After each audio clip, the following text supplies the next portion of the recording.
El hecho de que no exista una política turística europea común, como ocurre en otros ámbitos sectoriales, ¿en qué medida resulta un hándicap para, sobre todo, la llegada de los fondos europeos y la realización de proyectos en el gran paquete del Next Generation?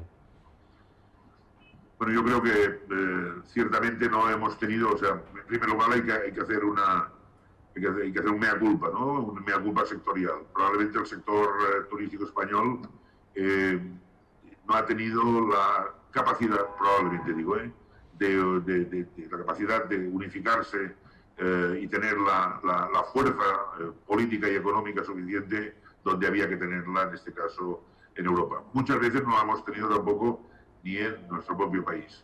También es cierto que el modelo modelo político español, con las 17 comunidades autónomas y el haberse traspasado la responsabilidad turística a las comunidades autónomas, exceptuando la promoción de España, que viene a cargo de la Secretaría de Estado a través de Tour España, también hace que, digamos, que de alguna forma se crearan unos reinos de taifas que en su momento nos pareció, o parecía, vaya, no nos pareció, parecía que funcionaría, pero ahora estamos digamos, viviendo que no es así, ¿no? Hay temas que centralizados, no digo Madrid, digo centralizados donde sea, ¿no? Serían mucho más operativos y más eficientes sin ninguna duda. Y no hemos tenido esta fuerza en Bruselas. No la descartamos. Yo personalmente, desde la Ministra de Turismo, estamos trabajando para que esto cambie y para darle una vuelta, para tener la capacidad de influencia como han tenido otros sectores, como ha sido pues, la alimentación, la minería, en fin, el automóvil, otros sectores económicos importantes, pero no tan importantes como el turismo. También es verdad que hemos sido un sector de éxito, a pesar, digamos, de que se han hecho muchas cosas, se podían haber hecho mejor, sin ninguna duda, pero ha sido un sector de éxito que ha contribuido al desarrollo económico y social, a la estabilidad económica y social de España durante los últimos 50 o 60 años, ¿no?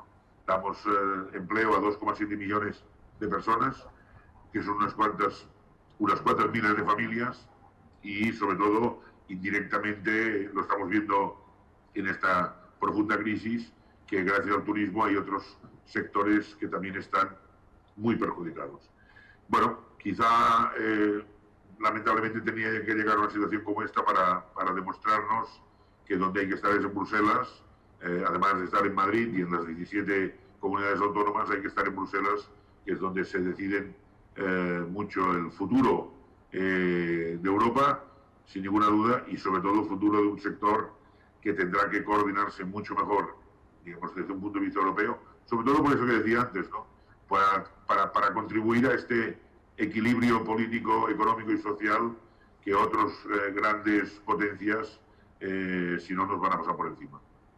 Una última cuestión. ¿Cuáles deberían ser las líneas básicas de un plan estratégico para que el sector salga de la crisis?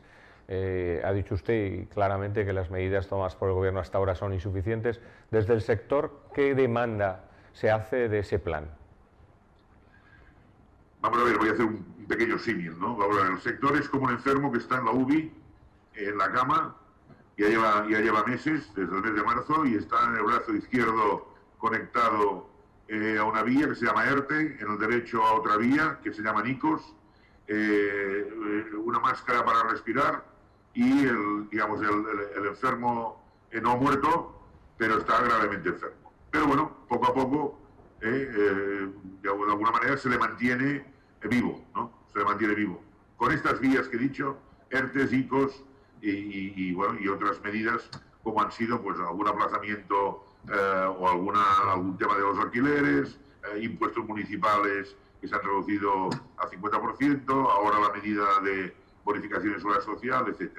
Pero este enfermo llegará un día que estará curado, por decirlo de alguna manera, y tendrá que levantarse y empezar a caminar. Y lleva muchos meses sin caminar, con lo cual le va a ser muy difícil, ¿no? Y tendrá que ir a lo mejor con un bastón, o con un taca-taca, o con dos personas donde apoyarse para caminar. Pues esto es lo que le está ocurriendo al turismo. O sea, el mañana, hay que pensar en el mañana, en cuanto el enfermo se levante de la cama y empiece a caminar. Y esto significa que habrá que buscar todas aquellas medidas de apoyo. De apoyo significa para andar significa que tendrá que ser más competitivos. Pero hay que pensar a lo mejor en bajarle del IVA de una forma absoluta del 21% en restaurantes o en otras actividades turísticas, incluso paralelas. Por citar un ejemplo que no nada tiene que ver, el golf, ¿no? que es un deporte, que es un producto turístico para unas zonas concretas de España. Por citar otro ejemplo, los hoteles al 10%. Pues bajarlo pues probablemente a un IVA súper reducido para ser mucho más competitivos. Pero quien dice esto, a lo mejor habrá que buscar también fórmulas de créditos blandos o fórmulas de promoción, o mejor dicho, de comunicación de todo aquello que España ofrece, que sigue ofreciendo y que sin duda ofrecerá en un futuro. Medidas de bonos vacacionales, porque habrá que incentivar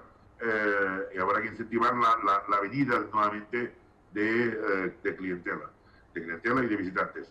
Y sobre todo luego medidas de cambios profundos en determinados aspectos, que estos son los más importantes.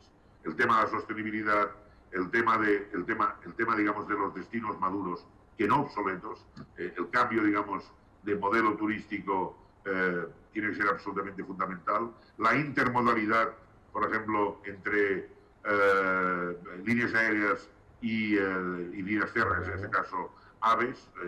No tiene sentido que un pasajero que llegue de Latinoamérica a Madrid y tenga que ir a Valencia, pues tenga que ver un vuelo, Valencia, perdón, no, porque tiene AVE, pero a otros destinos, pues el tema de la intermodalidad va a ser absolutamente fundamental. La implantación definitiva de Wi-Fi en todo el territorio nacional y del 5G es absolutamente imprescindible, es decir, la aplicación de nuevas tecnologías.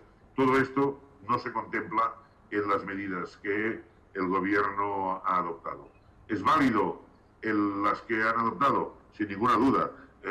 Los alquileres al 50%, por independencia de que perjudica naturalmente al propietario, pero estamos hablando ahora del operador.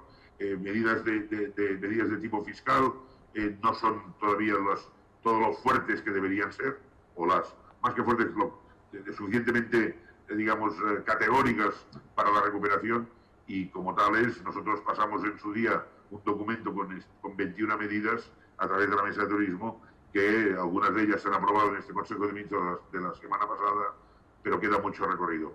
Sobre todo lo que no tenemos absolutamente claro es que no ha habido ninguna medida cara a futuro de decir, señores, si pensamos en una recuperación a partir del 1 de mayo, 1 de abril, 1 de mayo, 1 de junio, cuando sea, pero ¿qué es lo que debemos hacer?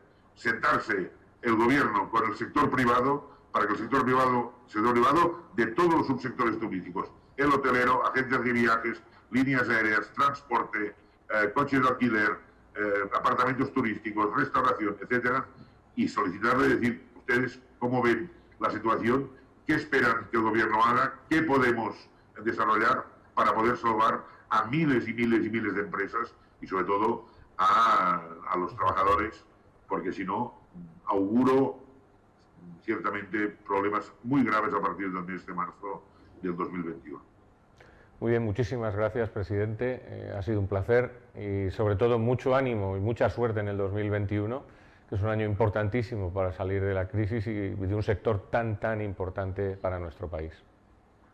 Muchas gracias a ustedes por darnos la oportunidad de podernos dirigir a todo el público que nos ve y nos verá, y sobre todo transmitirles que este es un sector fuerte, ¿no? Que lo ha sido siempre, que es un sector que ha creído mucho en el propio esfuerzo de cada uno de nosotros, y que realmente siempre hemos sido muy importantes en otros momentos difíciles de España.